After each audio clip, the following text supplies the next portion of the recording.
Oke, silakan duduk. Shalom. Pikiran saya kemana-mana ya tadi ya. Waktu pujian penyembahan saya lihat yang main keyboard ini Gary. Kok Gary serba bisa ya? Saya melihat dia main hampir semua kayaknya tuh. Cardo juga udah bisa semua ini ya. Saudara, kita lihat, berbicara tentang kemampuan kita bicara di depan, utak-atik sound, main laptop, rekaman video, semua ya, termasuk musik semua. Ada yang dinamakan ahli, ada yang dinamakan partisipan gitu. Ada yang karena ditugaskan, ada yang karena memang dia memang ahli spesial di situ kan gitu ya. Kayak saya kalau mau main keyboard bisa juga, cuman kan orang nggak suka dengernya. Walaupun saya suka mainnya, cuman orang nggak suka dengernya. Nah, jadi kalau saya lihat ternyata itu skill ya, skill itu bisa dilatih. Setuju nggak saudara? Setuju ya? Tapi siapa yang duduk di sana itu jauh lebih penting. Bicara tentang identitas. Amin? Tadi waktu perjamuan kudus, saya sengaja jalan masuknya adalah, saudara, Tuhan sering mengajarin kita perkara rohani melalui perkara-perkara dunia. Tadi saya masuk lewat jalur itu. Ya, saudara ikut saya enggak? Jangan teralihkan perhatiannya gara-gara kumpulin cawan. Cuman yang dikumpul cawan aja pun semua lihat apa itu. Udah tahu cawan tapi dilihat juga. Cawan itu perkara dunia.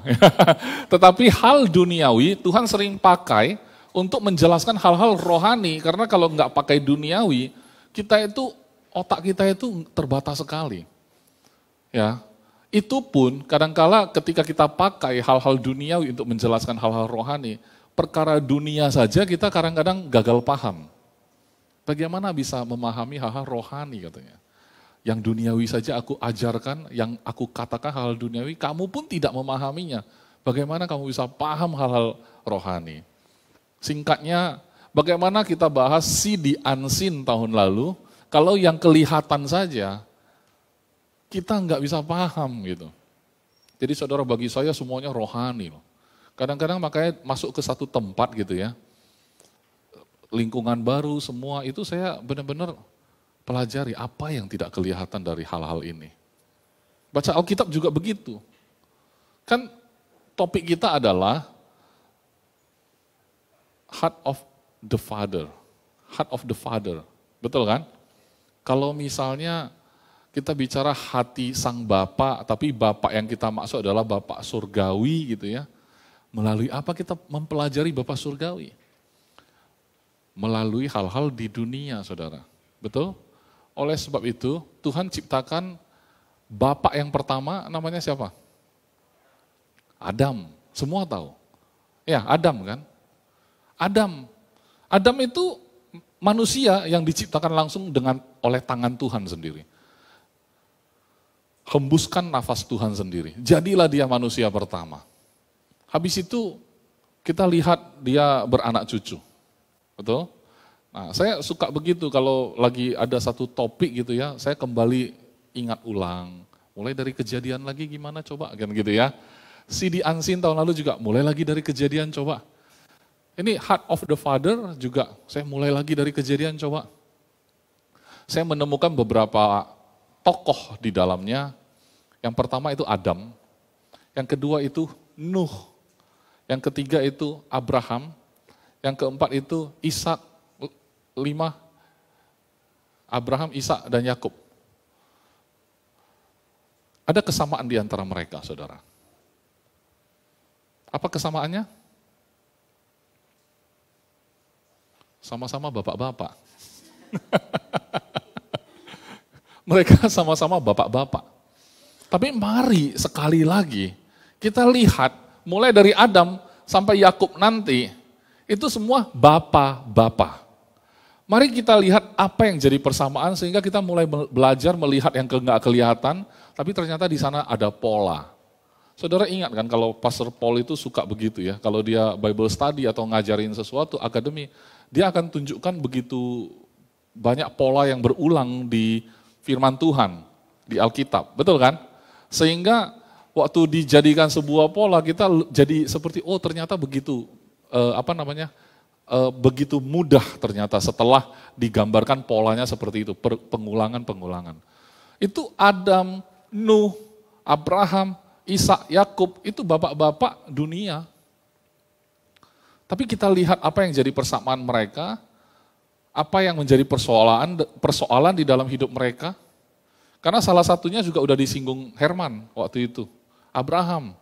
Cuma kisah Abraham yang tadinya serius di tangan Herman jadi lucu, kayak stand up comedy. Ya kan? Yang dia cerita bapaknya pegang tangan anaknya lah. Kalau sayangan kita gandeng itu tangannya kan gitu kan ya. Ya kan? Tapi kalau anaknya tahu dia mau dibakar gitu kan, lari dia pasti kan. Kita langsung pakai imajinasi menggambarkan Abraham bawa Ishak ya kan, mau dikorbankan. Ya kan? Kalau kita adalah pelawak gitu kan, itu bisa jadi pelawak gitu. Saudara, saya mau kasih satu analogi. Kemarin saya baca broadcast dari teman saya, kirim ke WA, dia bilang begini, ada sebuah kelas, anak-anak ditanya, ini kelas rohani, kelas ini kelas sekolah orang Kristen. Jadi ditanyalah anak-anak kan, menurut kamu Tuhan itu seperti apa ya menurut kamu? Si A bilang begini, menurut saya Tuhan itu hakim yang adil. Dia akan mengadili orang menurut perbuatannya. Jadi Tuhan bagi saya adalah hakim yang adil. Hakim tertinggi. Tahu nggak kenapa dia bilang begitu? Ternyata bapaknya itu seorang hakim. Ya. Terus ditanyalah si B. B, menurutmu Tuhan itu kayak apa? Tuhan itu penyembuh, semua penyakit bisa disembuhkannya. Tahu bapaknya? Dokter, kan gitu ya. C, menurut kamu Tuhan itu seperti apa? Si C tertunduk. Tuhan itu pemulung, dia bilang. Dia akan kumpulin barang-barang yang gak berharga lagi, yang dibuang sama orang. Langsung semuanya ngelihat, si C yang hebat. Dia akan pulung semua barang-barang yang kelihatan sudah dibuang sama orang, dia akan cuci jadi bersih, dia olah kembali menjadi satu produk yang berharga dan bermanfaat bagi orang lain. Termasuk saya bukan anak kandung dia, saya juga dia pungut di jalan, dia berikan perlindungan, dia rawat saya, dia berikan pendidikan sehingga saya hari ini bisa bersekolah di tempat ini, sama seperti teman-teman yang lain. Semuanya haleluya puji Tuhan, seperti otak kalian semua ini kan, luar biasa. Memang Tuhan seperti itu, ayo kita bikin dramanya. Saudara, itu kan semua benar, tapi kita lebih suka drama si C. Ayo ngaku. Benar, hakim yang adil, benar juga, ya kan?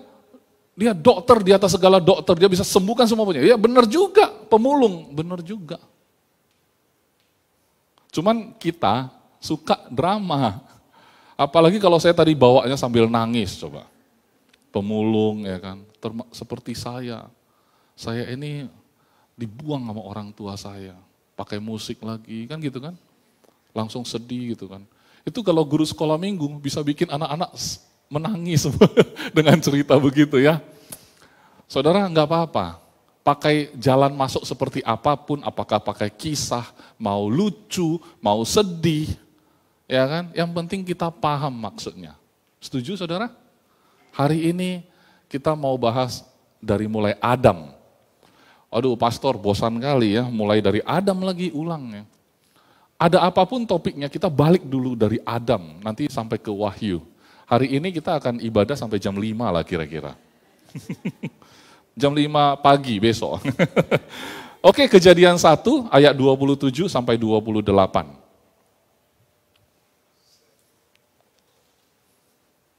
Itu laptop bukan dipungut kan? Bukan ya? Agak lambat dia ya. Udah ya? Maka Allah menciptakan manusia itu menurut gambarnya, menurut gambar Allah diciptakannya dia. Laki-laki dan perempuan diciptakannya mereka. Allah memberkati mereka, lalu Allah berfirman kepada mereka. Saudara, garis bawahi ini, karena Allah memberkati mereka, 2, beranak cuculah dan bertambah banyak. Penuhilah bumi dan taklukkanlah itu. Berkuasalah atas ikan-ikan di laut dan burung-burung di udara dan atas segala binatang yang merayap di bumi.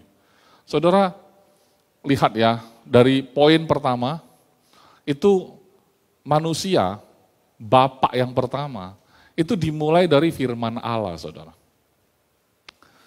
Firman Allah datang kepada bapak yang pertama, yaitu Adam. Firman Allah datang jelas sekali.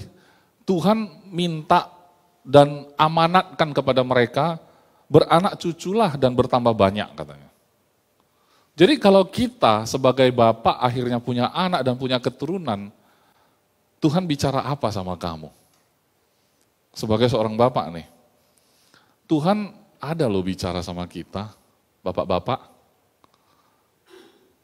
Serius. Kenapa di dalam Alkitab, nanti 5 bapak-bapak ini kita lihat persamaannya. Tuhan pasti bicara sama mereka. Setuju nggak, saudara? Kira-kira udah dapat arahnya saya mau kemana?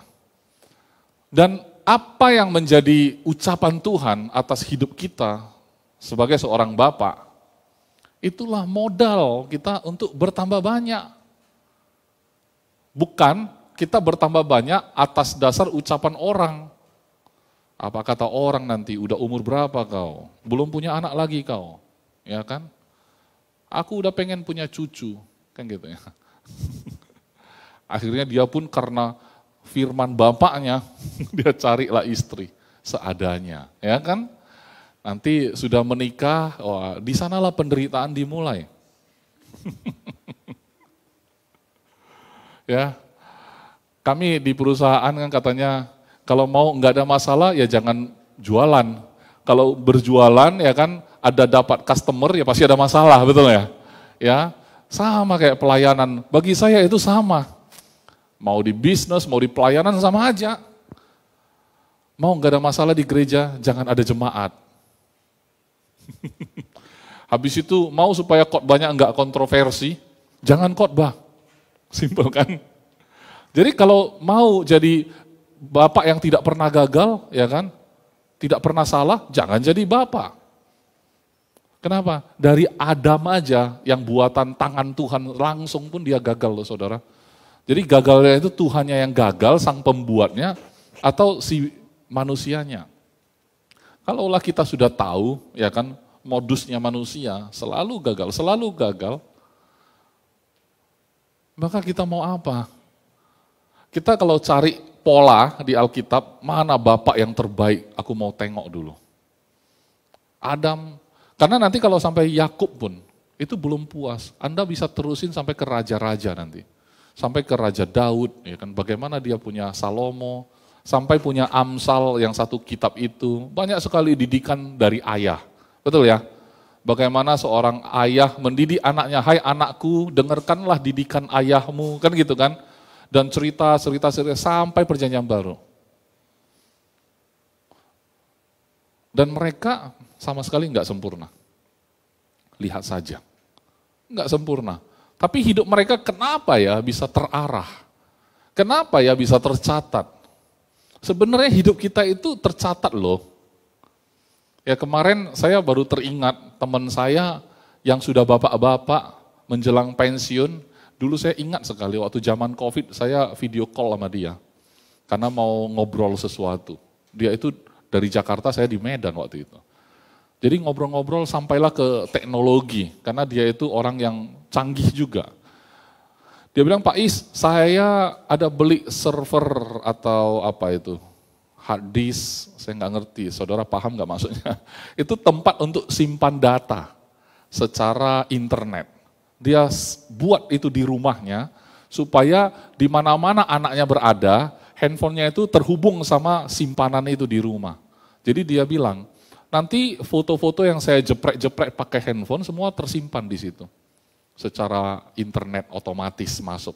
Anak saya pun begitu, masuk semua. Saya bilang, apa yang difoto anakmu, kamu bisa akses lah ya. Bisa lah, tapi saya nggak periksa-periksa itu. Lah, kamu nggak pernah lihat-lihat, ngapain kamu buat barang itu? Tahu nggak dia bilang apa? Pak, hidup ini kan sebenarnya cuma kenangan, dia bilang. Wah, saya agak diam sedikit, karena dia orang udah mau pensiun. Ya kan, suatu hari kan kita semua juga mau pensiun nih kan. Kok dia di persimpangan jalan ngomongnya begitu. Saya pengen tahu gitu kan, kenapa Pak? Iyalah Bapak bayangkan, kita manusia hidup bisa berapa tahun sih? Saya ini coba, udah tinggal berapa lama kan gitu. Padahal sehat-sehat dia orangnya. Paling kuat 20 tahun lagi. Habis itu kita udah nggak ada, apa yang sisa untuk anak-anak kita? Saya bilang rumah, mobil, bukan dia bilang. Itu sebentar aja lenyap. Kalau salah gitu ya, tapi yang sisa itu kan memori. Coba yang nggak bisa diulang. Proses anak kita dari kecil, ya kan proses Ken masih segini. Ken masih segini. Sampai segini. Itu kan prosesnya gitu kan, kalau ada videonya, ya kan ada dokumentasinya, itu lempar aja ke sana semua. Dia bilang, semua yang saya foto kemanapun saya pergi itu masuk semua ke sana. Jadi itulah harta warisan saya. Dan nih, kalau anak cucu saya pengen tahu akongnya orang kaya apa ya diakses di situ. Udah berapa tahun Pak taruh di situ? Saya buat ini udah sekitar 6 tahun lah katanya gitu ya. Udah lumayan itu memorinya. Itu nggak penuh-penuh itu. Ya, jadi mereka kapan rindu, karena mereka pisah-pisah, ada yang ke negara apa, ada jadi pisah-pisah pencar gitu. Jadi saya pikir, itu kayak kitab sucinya dia, untuk keluarga dia tentunya. Ya, kita bersyukur, walaupun kita nggak buat memorinya kita, ada memori yang Tuhan sediakan bagi kita, yang namanya Alkitab, yang kita orang Kristen kalau ngomong pun semua pada tahu. Waktu saya ngomong Adam pada tahu juga. Beranak cuculah, bertambah banyak. Semua pernah baca. Kan begitu. Tetapi enggak semua menangkap itu sebagai apa? Modal. Oh, Adam untuk start hidupnya, bahkan belum punya anak, start hidupnya bersama istri. Sebenarnya inilah modalnya. Untuk apa aku dibuat? Kan begitu. Untuk apa aku dibuat? Oh, aku dibuat untuk bertambah banyak, beranak cucu, penuhi bumi, taklukkan itu, berkuasa atas ikan-ikan, burung-burung, dan segala binatang. Kan begitu. Tetapi singkat cerita, dia gagal, dia punya anak, Kain dan Habel pun langsung gagal, betul ya? Begitu punya anak langsung gagal. Nah di situ tersisa cerita yang membingungkan orang-orang non-Kristen. Dia bilang, itu Kain dan Habel. Kan Habel udah mati dibunuh, Kain bersetubuh sama istrinya. Istrinya siapa? Kapan lahirnya? Apa selain Tuhan cipta Adam dan Hawa ada cipta-cipta lagi yang lain? Kalau kita kan bilang ya pastilah, cuman Adam dan Hawa. Udah, setelah itu ya beranak cucu. Oh berarti dia menikahi kakak kandungnya. Oh, pusing ya, pusing ya. Ada lagi yang bilang mungkin dia sama mamanya. Pusing. Jadi kalau kita nggak paham, parkir aja dulu. Enggak usah sok-sok cari tahu sampai seolah-olah saya harus tahu dulu semua. Karena kalau dikasih tahu pun belum tentu kamu percaya. Betul ya?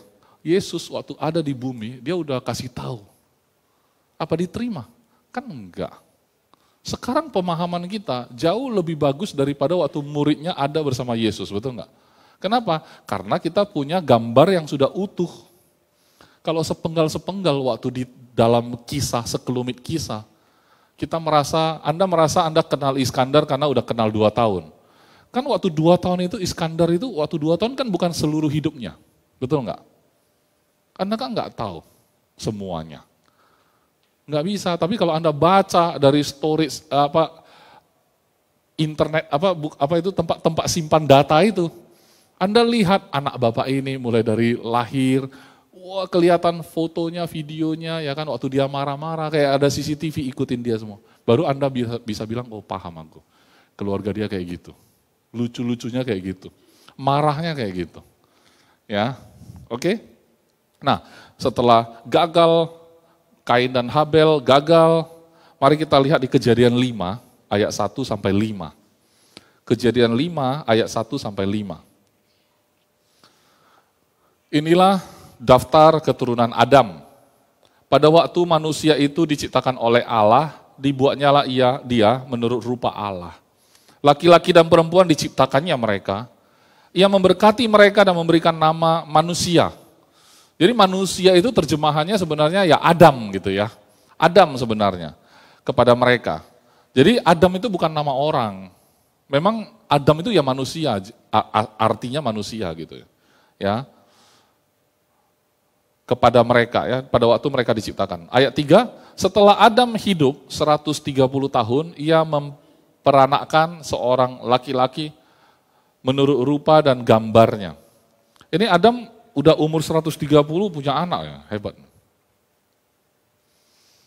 Saya pun secara otak juga nggak bisa mikir ya, 130 punya anak.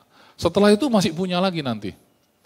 Karena kalau pakai otak kita mencerna dia hidupnya sampai 930 tahun, kan pusing. Kayak ada tambah 1 nol. Harusnya kan 93 ya, dia 930. Tanpa internet dia hidup.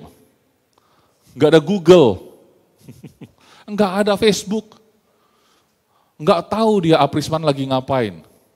Kalau mau tahu ya mungkin naik kuda lah ke sana, ngapain dia ya balik lagi, lama itu. Mungkin makan waktu 2 hari gitu kan, untuk tahu dia ngapain. Begitu pulang belum sampai rumah udah berubah di sana, mau tahu cerita pun susah. Hidup 930 tahun kayak gitu, tanpa sesuatu yang kita paham. Tapi saya ya berpikir ya, waktu itu mungkin ada teknologi yang kita nggak paham juga. Karena secara luasnya Taman Eden kayak apa, saya juga nggak tahu. Kan kita nggak bisa cerna itu hidup waktu itu. Saya rasa mereka punya sesuatu yang lebih canggih dari internet. Ya kan? Zaman dulu kan sering ya dengar orang bilang, saya tutup mata aja saya tahu di sana ada apa. Kan itu itu kan spiritual banget ya. Itu kayak dukun-dukun gitu, tutup mata saya bisa lihat dia lagi ngapain di sana. Saudara, kalau itu ada, benar-benar ada, tutup mata bisa tahu apa ada di sana. Saya mau bilang itu teknologi. Hal spiritual, itu teknologi. Betul nggak? Kalau kita udah tahu caranya, kita bilang nggak hebat, biasa aja itu. Kalau belum tahu caranya, wow, magic. Ya kan? Kalau dikasih tahu rahasianya, oh begitu rupanya. Kalau nggak tahu, wow, magic. Banyak sekali hidup orang di Alkitab itu magic semua. Karena kita nggak hidup di zaman itu, jadi kita nggak bisa sepenuhnya tahu. Bagi saya, setiap zaman di Alkitab itu ada teknologinya. Karena saya juga nggak bisa mencerna orang jalan di padang gurun 40 tahun, bisa hidup melahirkan di tengah. Kapan belajar persalinan gitu kan ya. Berarti kan ada sesuatu, mungkin ngeliat-lihatan aja udah bisa transfer knowledge.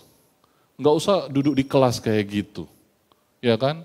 Kalau di WIBI kan harus duduk dulu kan, guru harus diterbangkan datang untuk ngajar satu sesi, satu topik per topik. Mungkin waktu itu enggak, salaman aja transfer dia.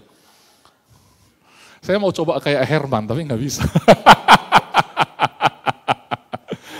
Mau gaya-gaya Herman tapi nggak lucu saya kan gitu. Bisa aja mungkin kan, pegangan tangan gitu kan, salurkan energi, langsung ngerti dia langsung, persalinan terjadi. Itu teknologi mereka waktu itu yang kita nggak paham. Buktinya kalau kita jalan-jalan misalnya ngelihat candi-candi kan kita bingung ya, gimana bangun kayak gitu? Tangan kosong apa bisa? Alat berat apa mereka punya? Bagaimana kalau saya bilang mereka punya? Tapi kan kita nggak tahu gimana bentuknya. Enggak pastor, dulu orang angkat batu segini, tangan kosong memang bisa. Ya sudah, berarti itu teknologinya dia. Kan gitu. Jadi jangan meremehkan teknologi orang tua. Itu canggih di zamannya. Enggak percaya. Enggak percaya, makanya dulu orang tua suka marahin kita ya kayak gitu. Kalian sekarang sudah enak atau enggak? Dulu zaman bapak begini. Oh itu zaman dia canggih itu. Jadi kita harus maklum waktu mereka sibuk menceritakan teknologi mereka. Ya kan? Karena mereka pengen cerita apa yang kita nggak paham. Sama seperti kita pengen cerita, papa saya udah meninggal sejak tahun 96, belum zaman internet. Kalau hari ini dia bangkit dari sana, saya tunjukin ini, bingung dia. Bapak mau tanya aku apa? Semua saya tahu, perang dunia, tahun berapa saya search kan. Kok kamu pegang satu beginian bisa tahu semua? Kamu kok jadi maha tahu, nak? Dia nggak tahu, saya sudah pegang dunia dalam genggaman. Tapi begitu internet putus, saya jadi tak tahu apa-apa. Bapak saya tanya, kok jadi bodoh kau tiba-tiba? Kalau kami zaman dulu sudah tahu, langsung tahu selamanya. Kenapa? Record di sini. Kalau kita nggak pernah record sini lagi, semua di sini. Begitu lowbat, jadi bodoh kita total. Baru orang tua bilang, kok jelek kali teknologimu. Jadi nanti kita di surga mungkin saling menghina lah ya. Zamanmu apa? Zaman kami begini. Saling menghina gitu ya. Di surga teknologinya apalagi kan gitu ya. Ya kita nggak tahu lah. Oleh sebab itu mujizat-mujizat dalam hidup harusnya kita orang percaya itu hal biasa. Sombong kali saya ngomongnya. Iya, karena hal-hal yang tidak masuk akal, sebenarnya kalau kita tahu caranya, itu tidak masuk akal artinya akal kita nggak masuk, betul. Bukan berarti itu mustahil. Kalau itu sudah tahu caranya, udah masuk di akal. Kalau sudah masuk akal, kita bilang, ya wajar aja, pantas selama ini saya dibohongin. Begitu udah ngerti, kita bohongin orang ya. Kan seperti itu. Kok hebat kali orang internet aja bisa dimainin gitu ya. Oke. Nah, kemudian ayat 4, umur Adam, nah ayat 3 dulu ya. Setelah Adam hidup 130 tahun, ia memperanakkan seorang laki-laki menurut rupa dan gambarnya. Dari sini kita udah tahu, Adam ternyata punya keturunan tidak segambar sama Tuhan lagi, tapi segambar sama Adamnya. Ya. Jadi jangan pikir saudara segambar sama Tuhan. Saudara pikir begitu, karena Adam diciptakan segambar sama Tuhan kan. Anda pikir Anda juga segambar sama Tuhan? Enggak, Anda segambar sama Adam aja paling mentok. Mentok-mentoknya segambar sama Pak Sitanggang kalau anaknya Pak Sitanggang. Iya kan? Pak Bakara, ya segambar sama Bakara, leluhur. Ya, kalau saya katanya tinggi banget ya, iya. Karena leluhur kami katanya tinggi-tinggi semua. Makanya saudara-saudara kami kayak gini, ini ukuran standar gitu. Standar. Makanya istri saya lihat peluang, pinter, peluang. Ya. Umur Adam setelah memperanakkan Set 800 tahun. Oh, hebat loh, 800 tahun loh. Dan ia memperanakkan anak-anak lelaki dan perempuan, 800 tahun bisa. Jadi kalau uang dulu 1.000 perak bisa beli nasi bungkus, sekarang 10.000 gitu kan, tambah 1 nol kan. Umur manusia hilang 1 nol ya. Jadi kalau di dunia keuangan ada yang namanya inflasi, umur manusia pun kena inflasi. Betul ya? Penurunan. Jadi enggak ada yang bisa kita sombongkan. Makin maju kehidupan peradaban manusia sebenarnya makin menurun. Enggak tahu apanya menurun. Semua menurun bagi saya. Moralnya kah? Kualitas hidupnya kah? Pemahamannya kah? Tapi kan kita anggap itu makin canggih. Tapi kalau dari kacamata rohani, itu sebenarnya makin menurun semua. Ya sekarang kita kayak hidup melawan arus, saudara. Setuju enggak? Jadi dunia ini ada arusnya sendiri. Kan ada inflasinya kalau ekonomi. Umur juga ada. Bicara sama Tuhan pun inflasi. Karena dulu Tuhan kayak gampang banget ya ngomong. Dulu Adam, hai Adam di manakah engkau, betul kan? Makanya bisa dibuat cerita lucu kalau sama Herman. Karena kayak gampang kali Tuhan ngomong, terus kita juga ngomong. Tuhan ngomong lagi, aku bantah, Tuhan lagi ngajarin lagi, kita bantah lagi, kayak ada diskusi gitu, enak banget. Sekarang itu cuman mimpi. Kalau dibuat testimoni sok kali, ya kan? Saudara, pada waktu itu Tuhan bicara sama saya. Maka saya pun, oh Tuhan, saya pun balas begitu. Kemudian Tuhan bicara lagi. Hebat sekali. Kita mau kayak gitu nggak bisa. Kita coba tes ya. Malam-malam mau tidur, Tuhan bicara. Terus kita tunggu, Tuhan nggak bicara. Kenapa orang itu spesial ya? Lama-lama, jangan-jangan ngada-ngada. Jangan-jangan ngada-ngada ini semua. Tapi yang di Alkitab nggak mungkin ngada-ngada. Karena Tuhan bicara. Cuman lama-lama degradasi turun kan. Lama-lama cuman ke nabi-nabi. Nggak bisa ke orangnya langsung, betul ya? Raja pun nggak bisa dengar, harus lewat nabi. Kenapa? Karena nggak layak lagi, manusia nggak layak. Makin turun nih derajatnya. Makin nggak peka, makin nggak bisa dengar. Zaman sekarang, wah suara Tuhan cari di mana, nggak ada. Untung ada catatan di Alkitab. Kalau sampai Alkitab pun nggak ada saudara, semua mengaku dia dengar suara Tuhan. Betul nggak? Karena semua orang punya Tuhannya sendiri. Dan Tuhannya sendiri itu punya suara. Karena dalam hati dia, keinginan dia pun bisa bersuara. Dagingnya bisa bersuara dan inilah Tuhannya. Dan dia bilang Tuhan bicara. Misalnya udah mulai lapar nanti kan hampir jam 12. Pasti aku bilang Tuhan kayaknya suruh kita makan.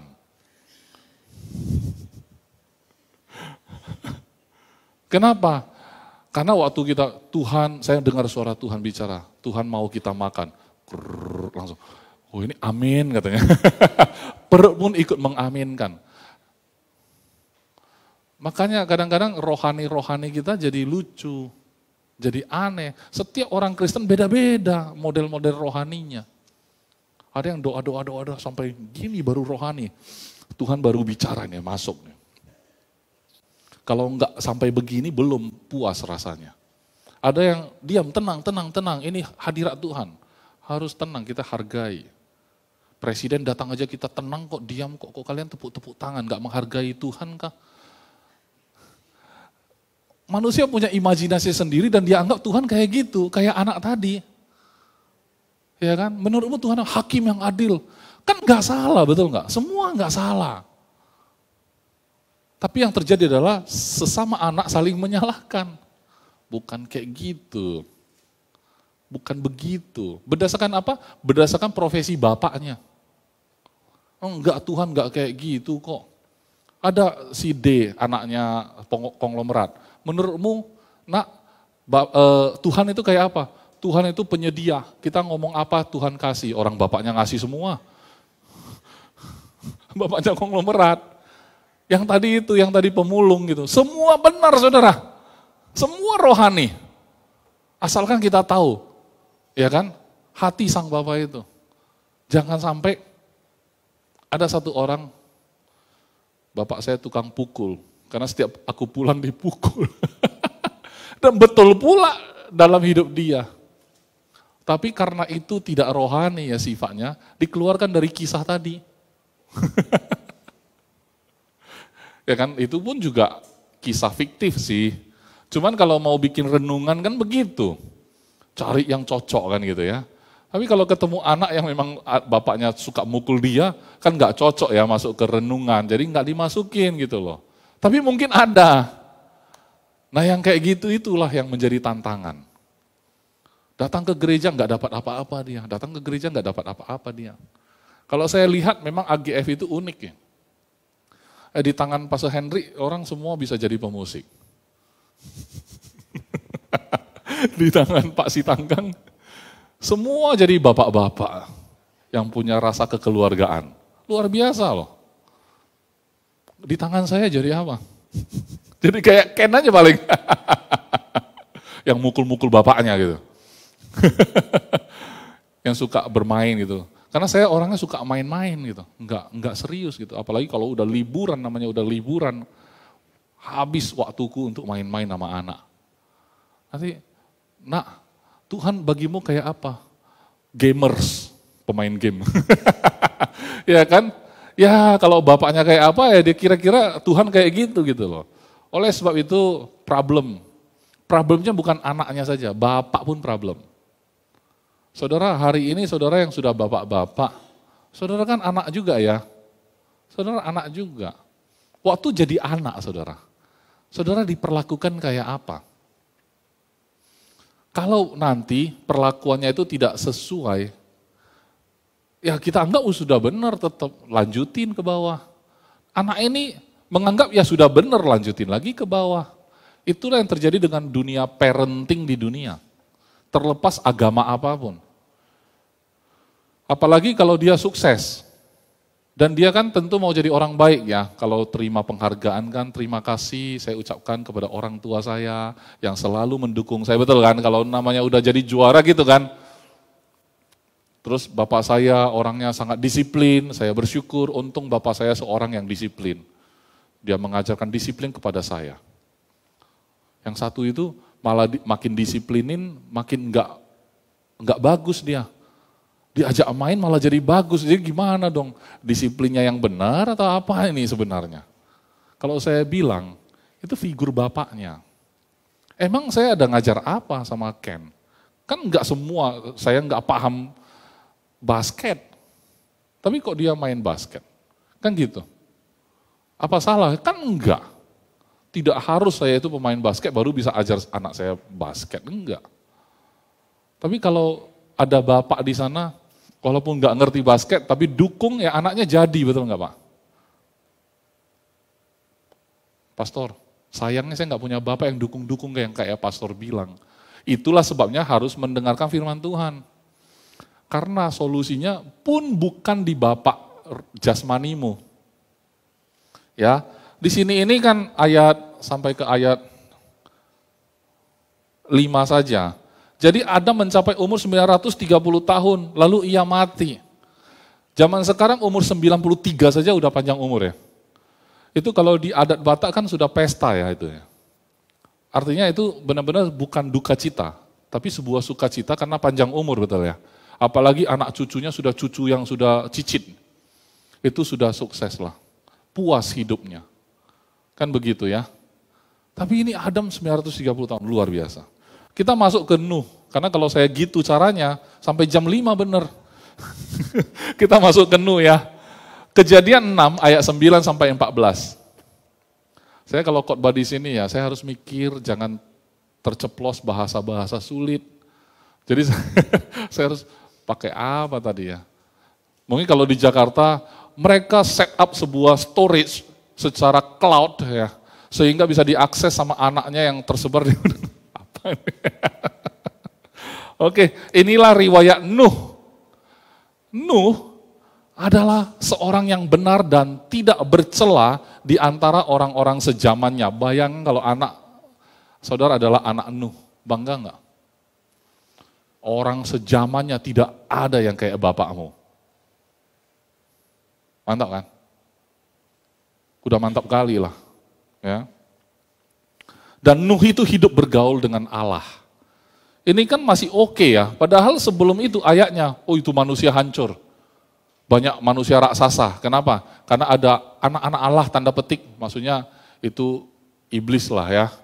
Menggagahi anak-anak perempuan manusia, sehingga hiduplah banyak makhluk-makhluk aneh gitu ya, di zaman Nuh itu.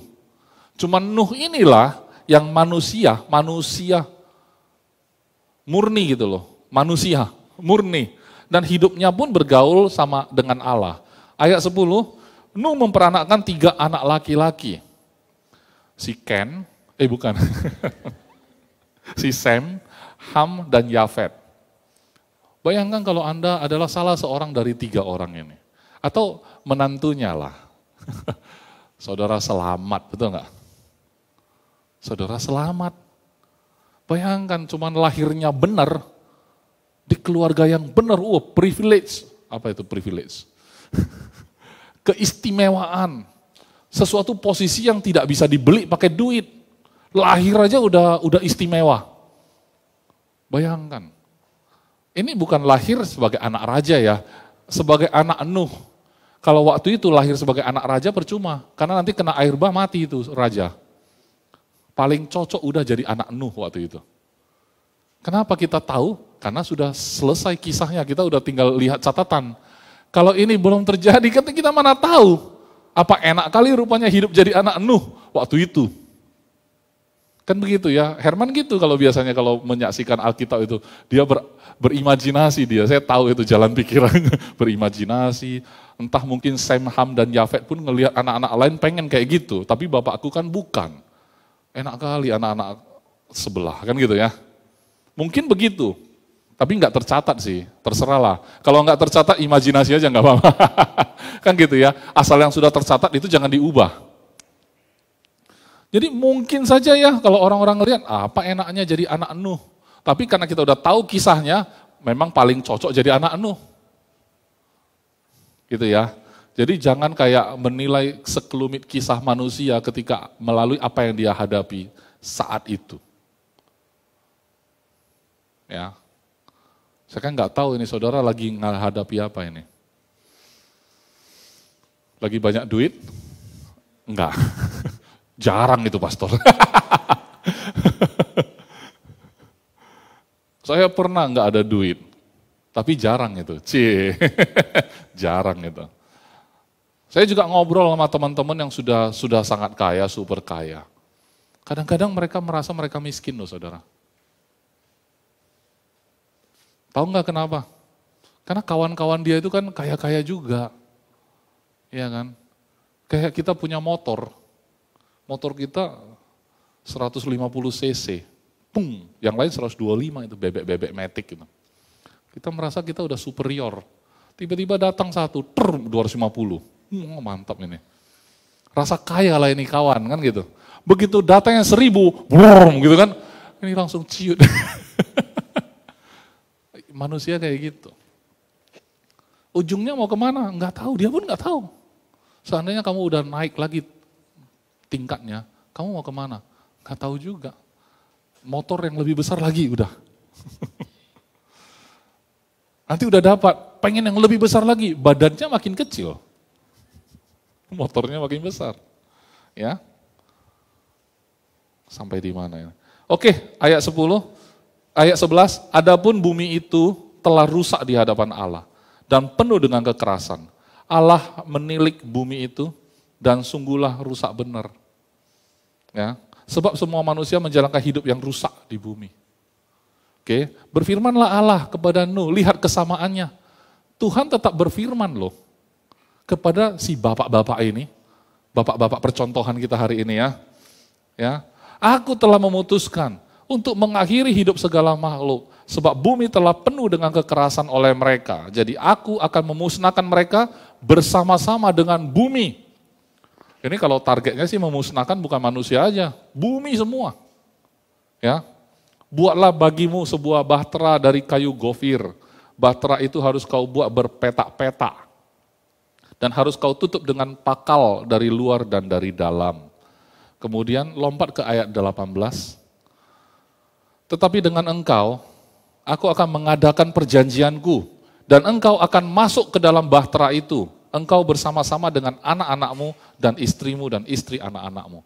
Saudara gini ya saudara, kabar baik untuk saudara yang jadi bapak adalah tema tahun ini, ketika kita bicara hati sang bapa, jangan rujuk dirimu. Jangan jadikan dirimu acuan. Acuan. Bukan orang Hokkien ya. Acuan. Bukan nama orang. Jangan jadikan. Aku benci pikiranku. Jadi si acuan, Ahok ya, asing. Jangan jadikan dirimu si patokan. Si patokaan, bukan. Jadikan patokan, jangan. Patokannya adalah bahkan bapak-bapak dalam perjanjian lama ini, mereka harus dengar dari Tuhan, saudara. Arah keluargamu, saudara harus terima langsung dari Tuhan, amin. Saudara percaya enggak Tuhan bisa bicara pada saudara? Ayo kita lawan arus. Saat dunia bilang gimana cara dengar suara Tuhan. Ini nggak bisa diajar, karena ini tentang relationship. Karena antara anak dan bapak seperti saya dan Ken itu sebenarnya saling pandang-pandangan sudah terjadi komunikasi, saudara. Dan itu kita sebut teknologi. Enggak pakai WA pun, cuma gini aja udah ngerti.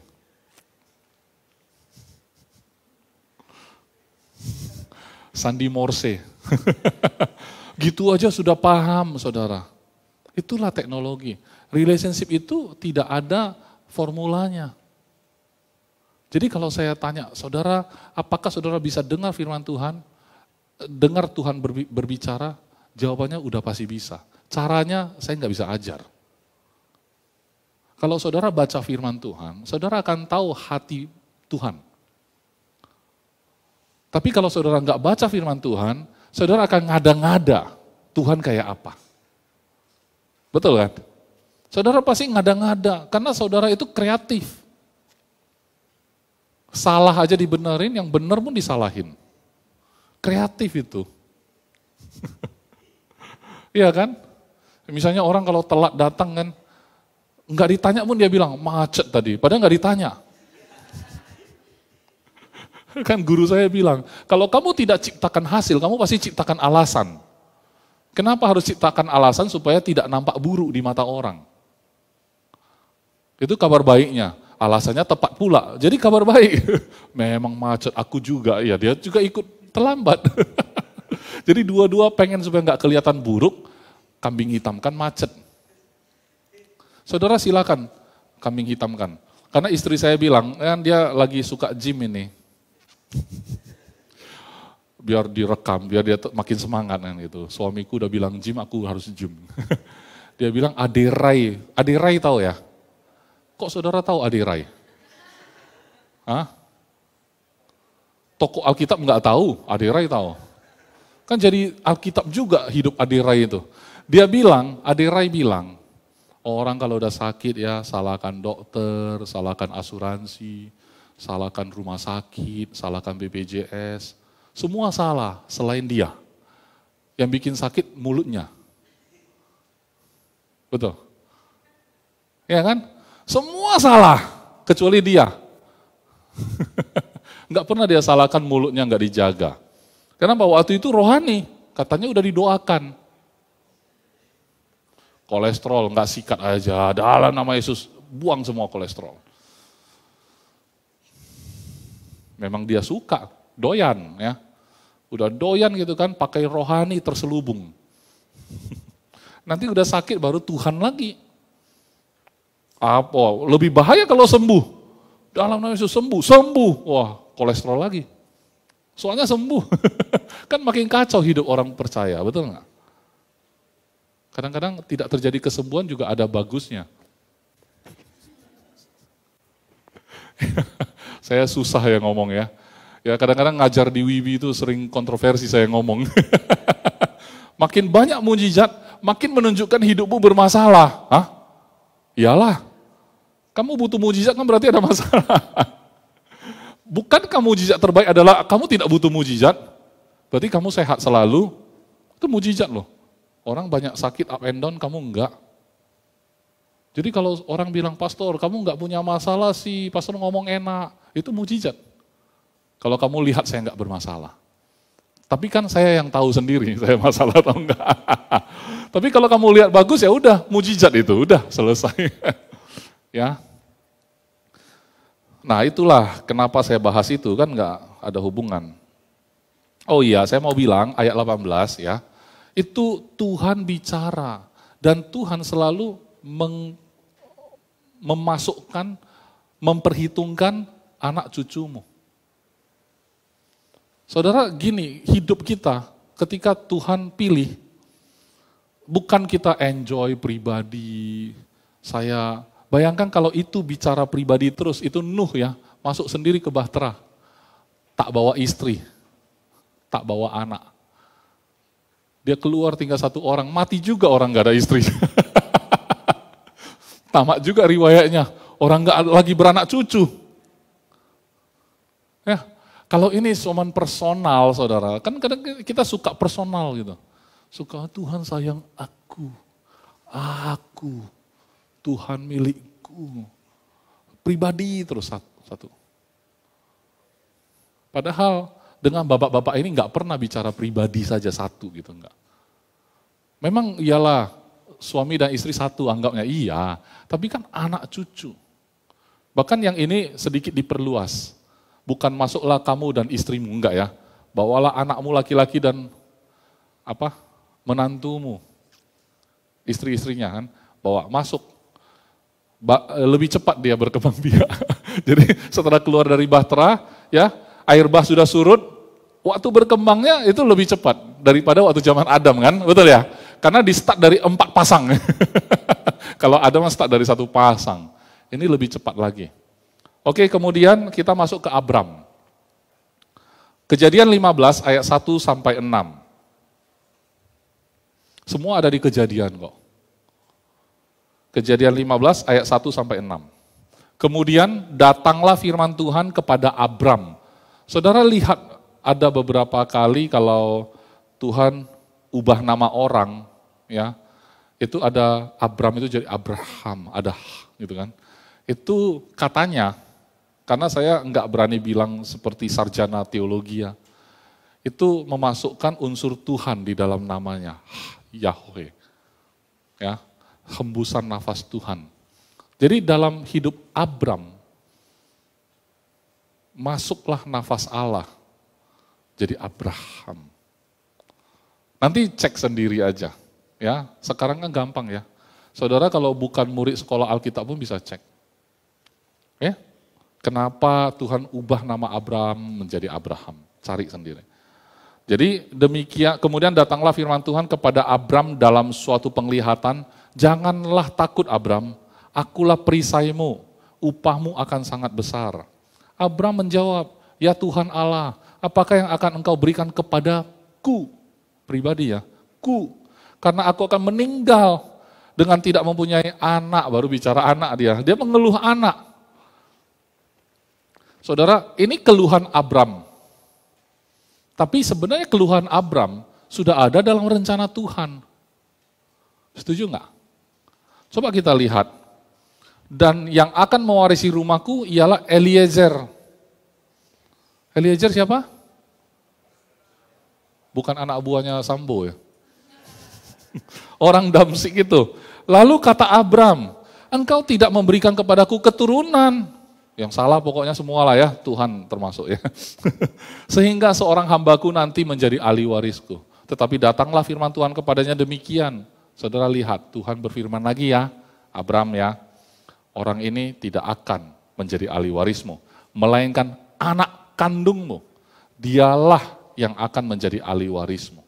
Lalu Tuhan membawa Abram keluar serta berfirman, coba lihat ke langit, dihitunglah bintang-bintang, jika engkau dapat menghitungnya, maka firman-Nya kepadanya, demikianlah banyaknya nanti keturunanmu. Lalu percayalah Abram kepada Tuhan, maka Tuhan memperhitungkan hal itu kepadanya sebagai kebenaran. Saya enggak bahas dari cara dia bawa Ishak nanti naik untuk dipersembahkan, enggak ya. Tapi saya cuma mau bilang, Abram pun diperlengkapi dengan modal awal, yaitu Tuhan menjanjikan anak. Dan nanti keturunannya banyak sekali. Dari yang tidak punya anak, dari yang Anda keluhkan dalam hidupmu, Tuhan sebenarnya punya rencana besar sekali loh dalam hal itu. Mungkin itu keluhanmu, tapi di area itulah Tuhan janjikan. Di area yang kamu keluhkan dalam hidupmu saat ini, di situ Tuhan sudah buat planning yang besar. Wah, ini udah profetik ya. Di area hidupmu yang engkau keluhkan, di situ Tuhan sudah berikan janji yang luar biasa. Rencana dia besar sekali di area itu. Oke. Makanya saya mengkonfirmasi, dalam area hidup saya pun sering sekali, ketika ada sesuatu hal yang sepertinya buruk sekali, dan saya bingung gimana cara selesaikannya. Seringkali saya juga bingung memutuskannya, tapi saya selalu ingat, oke, di tengah yang saya nggak paham, biasanya Tuhan sih ada sesuatu. Saya cuma tahu itu. Tapi gimana ceritanya saya nggak tahu. Gimana caranya saya nggak tahu. Tapi begitu sudah terjadi, jadilah kitab. Bisa dibaca. Jadilah kisah yang bisa diceritakan gitu ya. Tetapi mungkin kalau orang lihat itu hanya sebuah konfirmasi saja. Anda sendiri pun Pasti punya perjalanan Anda dengan Tuhan. Cuman ingat selalu firman Tuhanlah yang jadi dasar. Bukan apa yang kamu lihat, bukan apa yang kamu dengar, tapi firman Tuhan. Bukan siapa yang ngomong, tapi Tuhan. Bukan orang lain, Tuhan. Amin? Tapi pastor kadang-kadang ngomong kan terkonfirmasi. Oke, berarti Tuhan pakai orang itu. Kamu yang tahu. Enggak bisa saya yang bilang. Kardo, Tuhan bicara sama, enggak bisa, saya enggak bisa. Tapi kalau saya ngomong dia dapat konfirmasi ya dia. Dia yang tahu gitu. Bukan saya yang bilang, itu konfirmasi dari saya ya. Ingat, camkan itu. Bukan. Oke, kemudian ayat Kejadian 17 ayat 1-7. Ketika Abram berumur 99 tahun. Wah. Maka Tuhan menampakkan diri di sini aja udah inflasi umur ya. 99. Ya. Maka Tuhan menampakkan diri kepada Abram dan berfirman kepadanya, "Akulah Allah yang Maha Kuasa, hiduplah di hadapanku dengan tidak bercela. Aku akan mengadakan perjanjian antara aku dan engkau. Dan aku akan membawa engkau sangat banyak." Lalu sujudlah Abram dan Allah berfirman kepadanya, "Dari pihakku," jadi Tuhan itu udah kayak ahli hukum ya. "Dari pihakku inilah perjanjianku dengan engkau. Engkau akan menjadi bapak sejumlah besar bangsa. Karena itu namamu bukan lagi Abram melainkan Abraham. Karena engkau telah kutetapkan menjadi bapak sejumlah bangsa besar. Aku akan membuat engkau beranak cucu sangat banyak, engkau akan kubuat menjadi bangsa-bangsa, dan daripadamu akan berasal raja-raja. Aku akan mengadakan perjanjian antara aku dan engkau, serta keturunanmu turun-temurun menjadi perjanjian yang kekal, supaya aku menjadi Allahmu dan Allah keturunanmu." Rasa-rasanya saudara, kalau saudara nanti baca sendiri kelanjutannya, rasa-rasanya kalau dari pihak Tuhan kayak gitu, Tuhan bicara apa dari pihak Abram?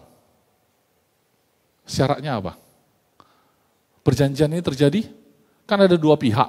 Pihak Tuhan sih janjinya ini. Tapi dari pihak Abraham, perlu janji apa ke Tuhan? Cuman percaya saudara. Ini perjanjian paling mustahil. Masa saya mau kasih kamu sesuatu, pihak pertama berjanji akan melakukan ini, pihak kedua cuma perlu percaya. Dan orang yang sedang mengadakan perjanjian adalah Tuhan. Saya rasa kalau pihak tertinggi, terbesar itu Tuhan, kalau dia beri perjanjian dia nggak bisa bohong. Tapi kita sebagai orang yang mengikat perjanjian harusnya ada syarat ya. Kalau tidak kan one prestasi namanya kalau di dalam istilah hukum ya. Kalau one prestasi ada hukumannya, tidak melakukan sesuai perjanjian. Saudara bisa melanggar perjanjian itu dengan cara apa? Tidak percaya. Selama engkau percaya, Anda tetap terikat hukum itu. Hukum kasih Tuhan kepadamu. Tuhan sudah bilang dia sayang sama kamu, dia nggak bisa cabut, saudara.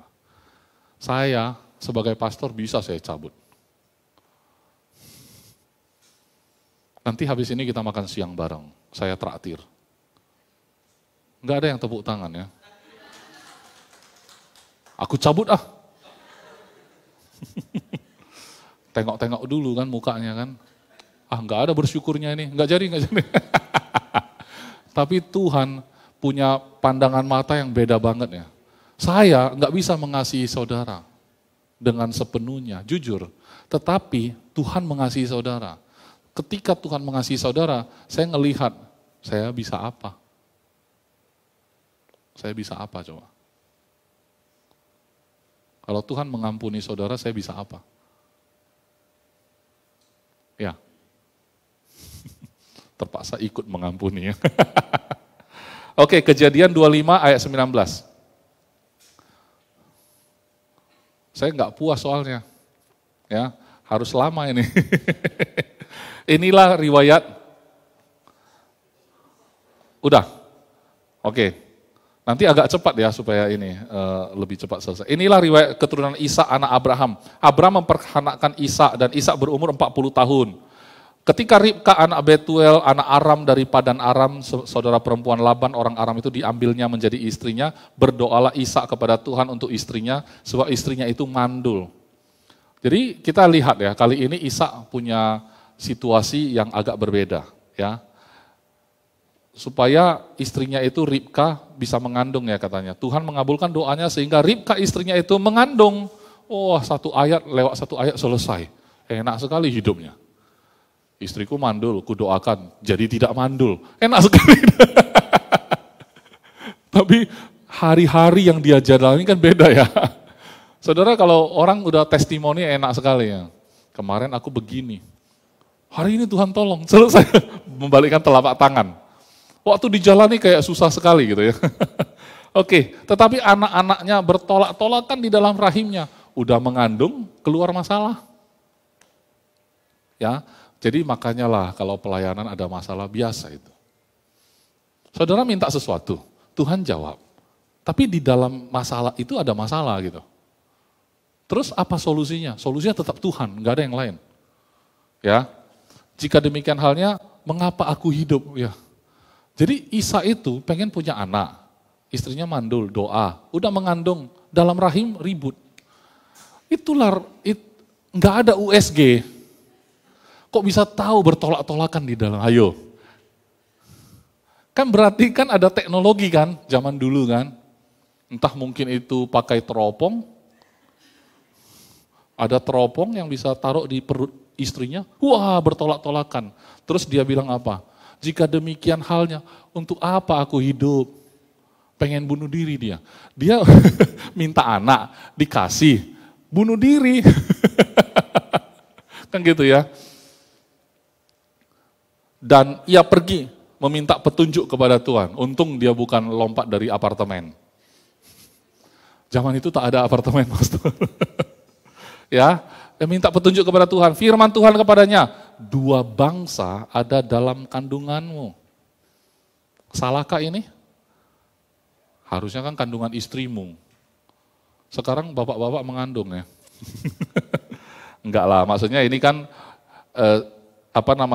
istrinya mengeluh juga ya, dan kemudian dikasih tahu itu yang ribut itu bukan 2 bayi, tapi bangsa loh. Kadang-kadang kita harus ngelihat sesuatu itu besar. Mungkin kelihatan sepele tapi besar loh itu. Ya. Nah, kemudian suku bangsa yang satu akan lebih kuat dari yang lain. Saudara pasti rasanya suku mana yang lebih kuat? Langsung reka-reka. Ya kan? Kemudian setelah genap harinya untuk bersalin, memang anak kembar yang ada dalam kandungannya. Keluarlah yang pertama, warnanya merah, seluruh tubuhnya seperti jubah berbulu, sebab itu ia dinamai Esau. Sesudah itu keluarlah adiknya, tangannya memegang tumit Esau. Rebutan mau keluar duluan mungkin ya. Kecepatan abangnya ditarik kakinya, jangan aku dulu, tarik sama-sama keluar pegang kaki ya. Kan gitu ya. Biasa saya teringat Kelly sama Ken kadang-kadang berantem kayak gitu. Waktu kecil. Waktu kecil. Oke, setelah itu Ishak berumur 60 tahun pada waktu mereka lahir. Makin turun ya umur ya. Ya. Kemudian lalu bertambah besarlah kedua anak itu. Esau menjadi seorang yang pandai berburu, seorang yang suka tinggal di padang, tetapi Yakub adalah seorang yang tenang dan suka tinggal di kemah. Ishak sayang kepada Esau. Bapak ini pilih kasih. Nah, kalau saudara adalah bapak-bapak, punya anak banyak nih, pilih kasih saudara, ya, kasihan anakmu. Tapi kalau anakmu hari ini datang ke gereja, puji Tuhan, dia sudah dengar ini, tak apa-apa bapakku pilih kasih. Karena aku ini Yakub. Biar dia pilih kasih, dia sayang sama Esau pun, nanti aku yang dapat berkat. Ya, oke, jadi nggak ada masalah ya.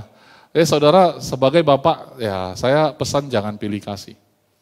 Tapi kalau saudara anak yang kena korban pilih kasih, kabar baiknya bukan patokan hidupmu itu akan jadi nggak bagus. Bukan patokan bapakmu lebih sayang saudaramu, enggak. Karena kamu punya bapak yang sebenarnya. Men. Ishak sayang kepada Esau. Kenapa? Ada alasannya. Sebab ia suka makan daging buruan. Tetapi Ribka kasih kepada Yakub, sama aja ini suami istri. Ya kan? Istriku sayang Ken, Aku sayang Kelly. Akhirnya Ken males dengar aku khotbah. Oke, itu Ishak ya, punya anak ya, pilih kasih. Saudara udah tahu ceritanya, itu Yakub itu sama kakaknya itu ya banyak drama jadinya. Oke, tapi lanjut ke Yakub sekarang. Yakub ya. Kalau lanjut ke Yakub berarti Kejadian 37 ayat 1 sampai 4. Tetap Parulian. Adapun Yakub, ia diam di negeri penumpangan ayahnya, yakni di tanah Kanaan. Inilah riwayat keturunan Yakub. Yusuf tatkala berumur 17 tahun. Jadi masih muda, biasa menggembalakan kambing domba bersama-sama dengan saudara-saudaranya, anak-anak Bilha dan Zilpa, kedua istri ayahnya. Dan Yusuf menyampaikan kepada ayahnya kabar tentang kejahatan saudara-saudaranya. Israel, yaitu Yakub ya, lebih mengasihi Yusuf. Ini hukum karma ini. Yakub kan korban pilih kasih. Dia sebenarnya nggak suka bapak pilih kasih. Dia jadi bapak pilih kasih. Dia nggak suka bapaknya pilih kasih. Tapi dia jadi bapak yang pilih kasih. Teman saya bilang itu karma. Tapi ini tidak perlu bicara karma deh. Kalau kita benci berlebihan, kita bisa jadi kayak gitu. Ya kan? Jadi hari ini kalau kamu benci bapakmu, kamu mau kayak dia enggak? Kalau enggak mau, jangan benci dia. Nanti kau jadi kayak dia tanpa disadari. Ya. Dan ini anaknya lebih banyak lagi, bukan cuma 2. Efeknya anak yang kau kasihi tadi, yang pilih kasih, dijual sama abang-abangnya nanti. Ya. Lihat ya cara dia pilih kasih ya, cara dia ya, ayat 3 ya. Israel lebih mengasihi Yusuf dari semua anaknya yang lain, sebab Yusuf itulah anaknya yang lahir pada masa tua. Dan ia menyuruh membuat jubah yang maha indah bagi dia.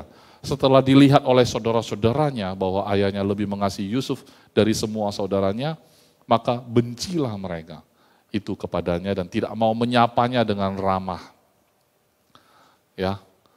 Kemudian Kejadian 45 ayat 1 sampai 5. Kejadian 45 ayat 1 sampai 5.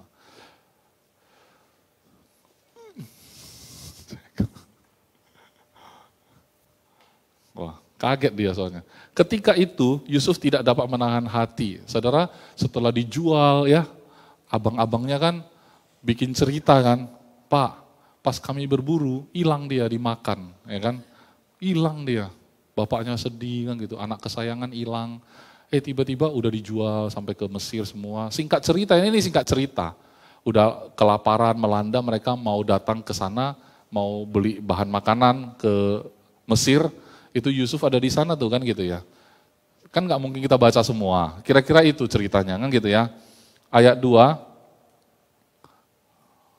Saya sampai di mana tadi? Ketika ia suruhlah keluar semua orang dari sini. Dia enggak pengen cerita. Saya sebenarnya adikmu. Ya, pengen buka kartu. Enggak sabar lagi, pengen buka kartu. Ya, tidak menahan hatinya lagi di depan semua orang yang berdiri dekatnya, lalu berserulah ia, suruhlah keluar semua orang dari sini. Maka tidak ada seorang pun yang tinggal di situ bersama-sama Yusuf ketika ia memperkenalkan dirinya kepada saudara-saudaranya. Ayat 2, setelah itu menangislah ia keras-keras. Saudara rasa dia benci enggak sama abangnya? Enggak. Tahu enggak alasan kenapa dia enggak benci? Karena dia sendiri dengar Tuhan kasih dia mimpi, Tuhan langsung berurusan sama dia. Orang yang berurusan langsung sama Tuhan, dia bisa mengampuni. Dia bisa anggap itu enggak ada lagi. Dia enggak teruskan kayak saya korban, enggak kayak Ishak kepada Yakub ya. Jadi itu karma itu bisa putus. Kuncinya Tuhan sama kita berurusan. Kuncinya itu. Jangan terus ambil-ambil cerita masa lalu terus. Habis aku dapat pendidikan dari Bapak begitu sih. Habis dari opung sudah dari sono udah ngajarin begitu sih. Aku pikir ya sudah benar ya aku lanjutin gitu lah. Enggak, izinkan Tuhan berbicara sama kamu. Dan Yusuf berkata kepada saudara-saudaranya, akulah Yusuf, masih hidupkah Bapak? Rindu sekali sama bapaknya. Ya, tetapi saudara-saudaranya tidak dapat menjawabnya. Sebab mereka takut dan gemetar menghadapi dia. Lalu kata Yusuf kepada saudara-saudaranya itu, marilah dekat-dekat. Maka mendekatlah mereka. Katanya lagi, akulah Yusuf, saudaramu yang kamu jual ke Mesir. Makin takut itu kan. Hei, sini. Aku Yusuf yang kalian jual. Makin takut. Udah tadi gemetar, disuruh dekat kan gitu ya. Tetapi sekarang janganlah bersusah hati.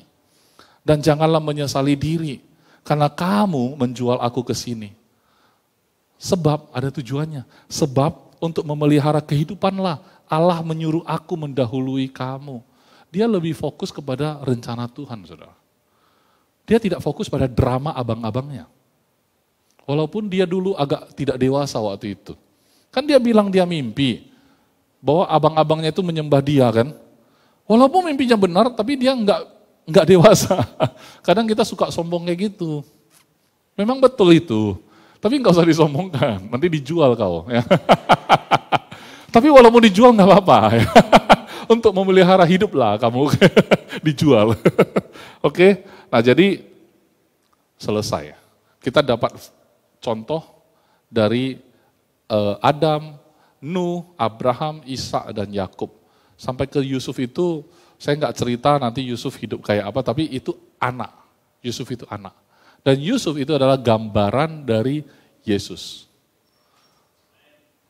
Ya, dan Yesus itu memang untuk memelihara hidup.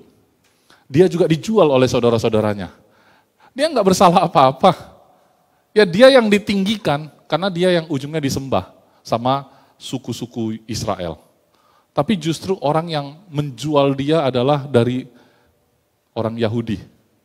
Yang menyalibkan dia justru yang menghukum dia sebenarnya orang Yahudi. Bangsanya sendiri. Ingat, muridnya kemana? Muridnya tidak mengakui dia. Kemana dia? Dia hadapi itu sendiri. Seperti Yusuf. Dan sekarang saya mau tutup dengan 4 pasal. Lukas 3 ayat 21 dan 22.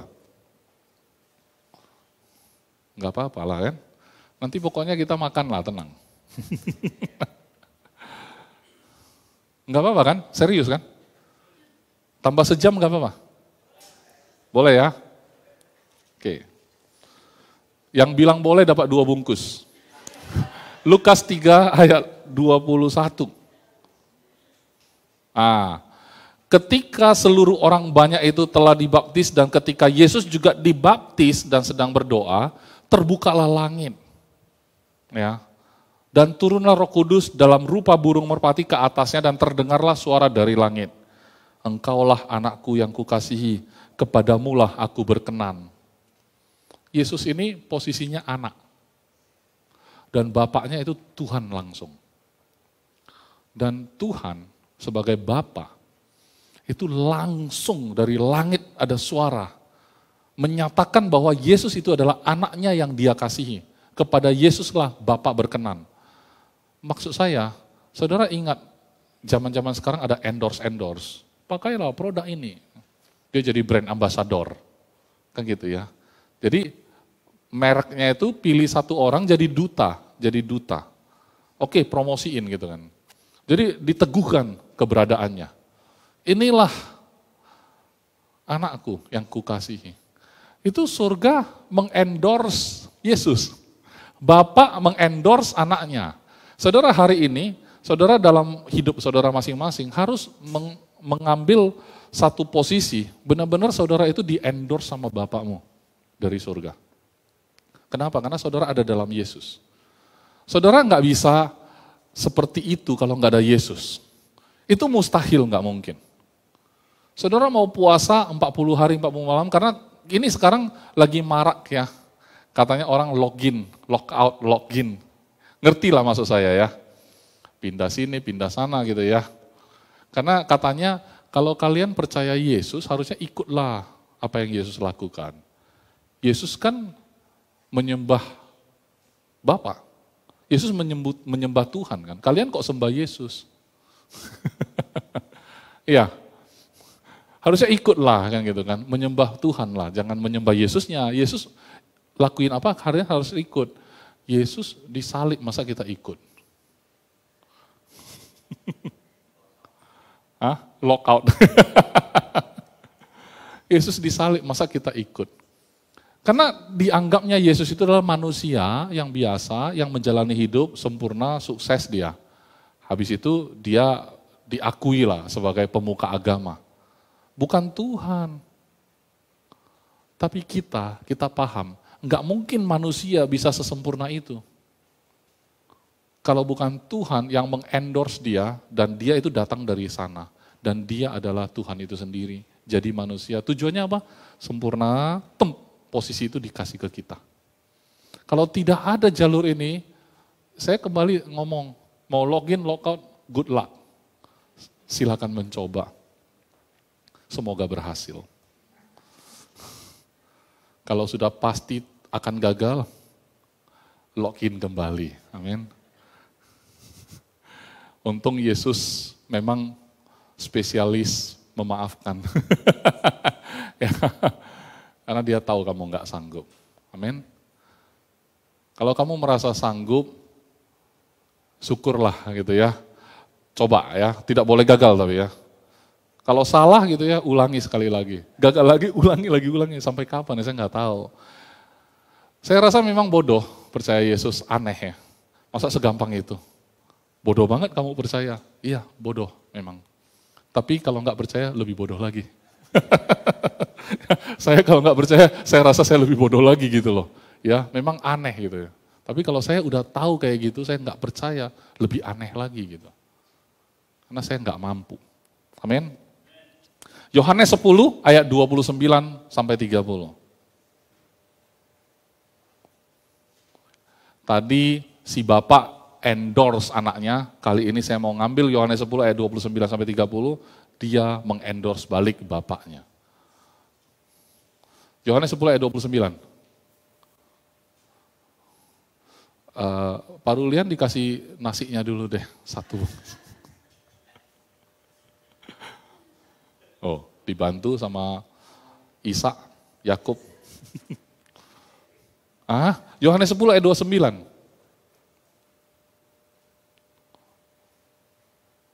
Udah? Kok beda? Yohanes 10 ayat 29.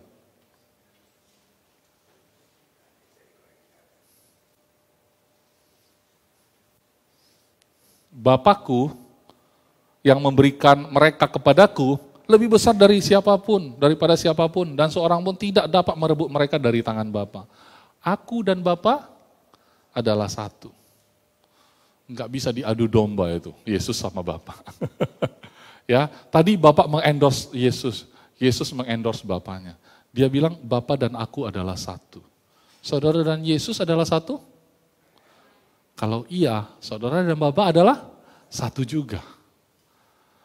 Jadi, Father's heart, heart of the Father. Heart of the Father, kamu ada di dalam hati dia, karena kamu ada di dalam dia. Kamu dan dia adalah satu, kamu gak pernah bisa keluar dari dia. Dia terima engkau, dia gak bisa mengusirmu. Karena mengusirmu seperti mengusir dirinya sendiri. Dia menghukummu, menghukum diri sendiri. Sudahkah dia lakukan itu? Sudah, 2000 tahun yang lalu. Dia menerima hukuman itu. Itu sebabnya kenapa Tuhan bisa jadi manusia. Karena yang dia mau hukum adalah manusia. Dan dia rela menjadi manusia itu. Untuk menanggung hukuman itu bagimu dan bagiku. Amin. Yohanes 15 ayat 4 sampai 8. Masih ada 2 pasal. Yohanes 15 ayat 4. Ya, tinggallah di dalam aku, kata Yesus. Dan aku di dalam kamu. Sama seperti ranting tidak dapat berbuah dari dirinya sendiri kalau ia tidak tinggal dalam pokok anggur. Demikian juga kamu tidak berbuah jikalau kamu tidak tinggal di dalam aku. Akulah pokok anggur dan kamulah ranting-rantingnya. Barang siapa tinggal di dalam aku dan aku di dalam dia, ia berbuah banyak. Sebab di luar aku kamu tidak dapat berbuat apa-apa. Barang siapa tidak tinggal di dalam aku, ia dibuang keluar seperti ranting dan menjadi kering, kemudian dikumpulkan orang dan dicampakkan ke dalam api lalu dibakar. Jikalau kamu tinggal dalam aku dan firmanku tinggal di dalam kamu, mintalah apa saja yang kamu kehendaki dan kamu akan menerimanya. Dalam hal inilah Bapakku dipermuliakan, yaitu jika kamu berbuah banyak dan dengan demikian kamu adalah murid-muridku. Roma 8 ayat 14-16, benar-benar selesai.